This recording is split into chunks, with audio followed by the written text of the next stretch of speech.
Hello everyone. Today we are going to study class 10th Political Science chapter 5 Outcomes of Democracy. In this chapter we will understand what results democracy gives in real life and whether it fulfills people's expectations. So let's start.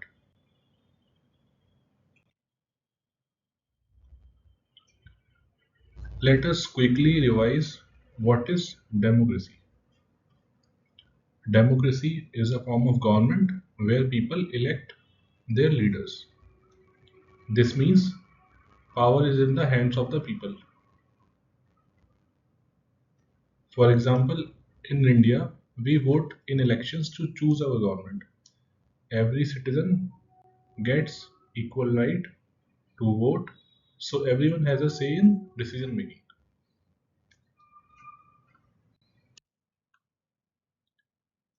Now the question is, why do we study outcomes of democracy? Because people expect many things from democracy: good government, development, and less inequality. For example, people expect better roads, jobs, education, and healthcare. But does democracy really provide all this? This is what we will understand in this chapter. Now, to judge democracy, we look at some important factors. First is accountability. This means the government must answer to the people. Second is responsiveness. This means the government should listen to people's needs and take action. Then comes economic development, economic growth and development. This means that countries should grow and people's income should increase. Next is reduction of inequality. This means the gap between rich and poor should decrease.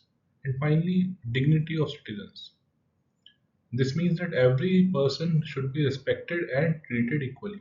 So these are the main things we check in a democracy. Let's first revise again: accountable and responsive government, economic growth and development, reduction of inequality, social harmony, dignity and freedom of citizens. So these are all the factors on which democracy is judged. Now let's see what is an accountable government. Accountable means answerable. In democracy, the government is answerable to the people because people elect the government. If leaders do not work properly, people can remove them in the next elections. Democracy ensures government is answerable to the people, leaders can be changed through elections, and decisions are taken after discussion. This creates pressure on the government to work properly. Also, decisions are not taken alone, they are discussed in parliament. So, for example, if a government fails to perform, people vote it out.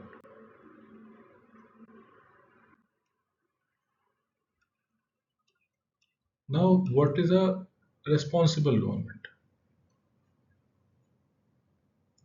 Responsible government means a government that listens and reacts to people's needs.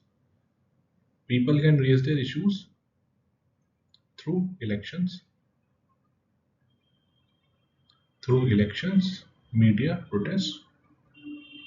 Policies are made for public welfare, and decision making may be slow. For example, farmers' protest forced the government to rethink its laws. But an important point is democracy is not always fast. It takes time to take decisions. Since decisions involve discussions and procedures, it can obviously take time.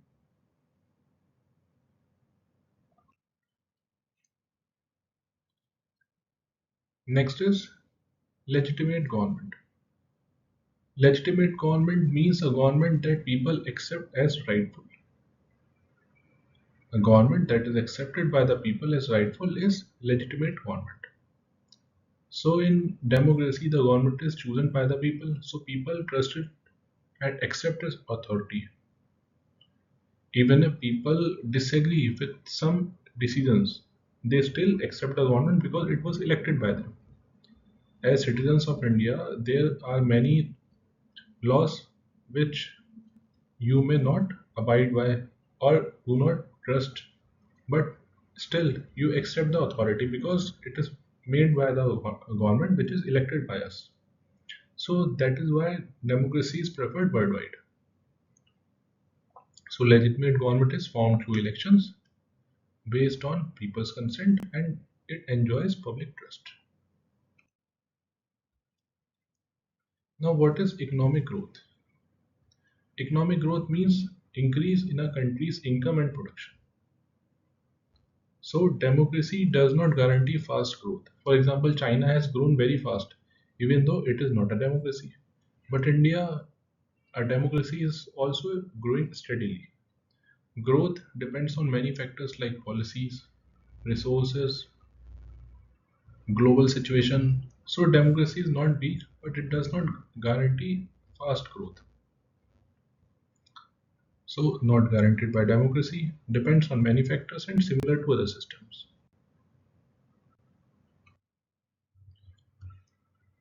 Now, let's see what is economic inequality.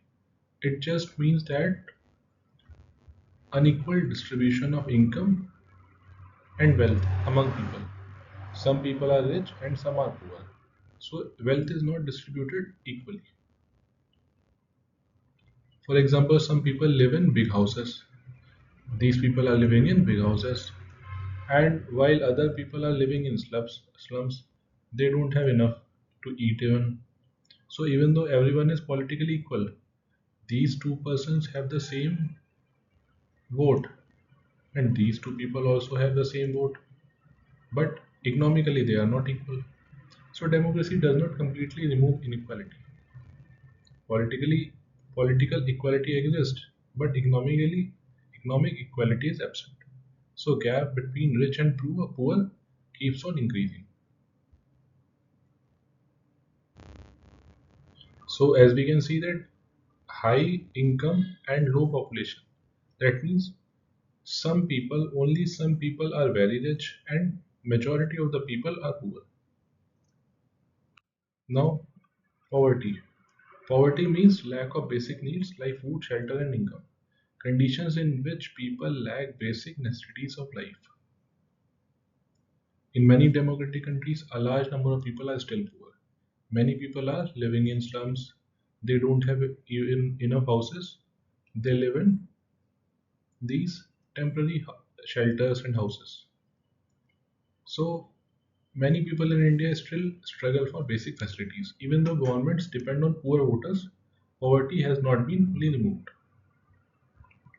Government is trying through different plans and schemes to address this issue, but obviously it will take time as the population who is poor is large in number. Social diversity. Social diversity means presence of different religions, languages and cultures in society. So democracy accepts and respects these differences.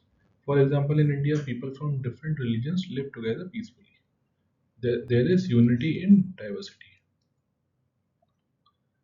So democracy promotes tolerance and unity in diversity.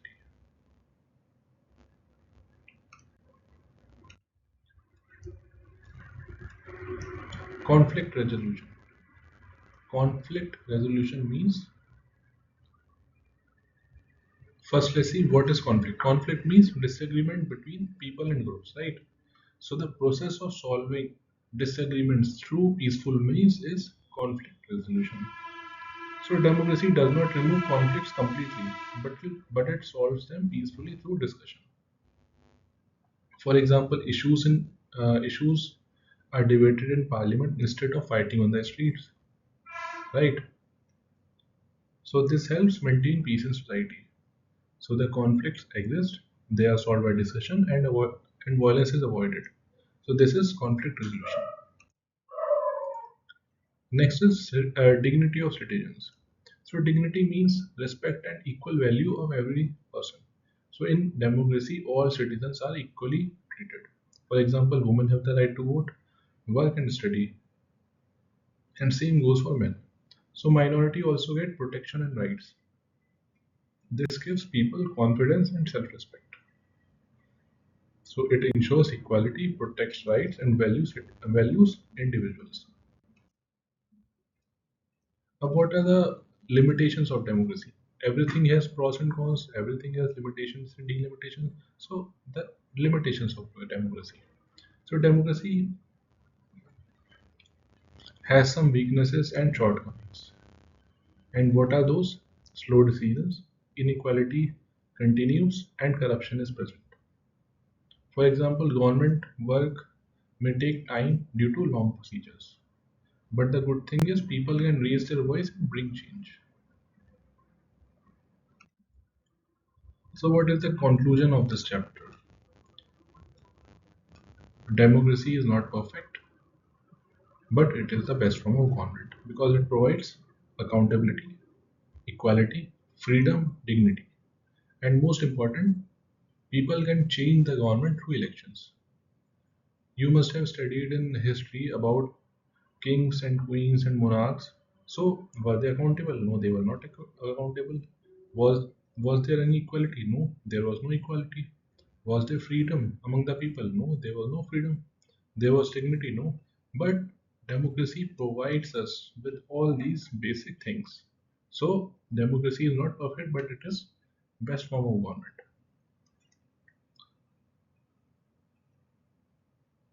So the chapter ends here. We will see you next chapter. You should try to attempt questions of this chapter and read through the material. Some important questions for exams, maybe what is accountable government?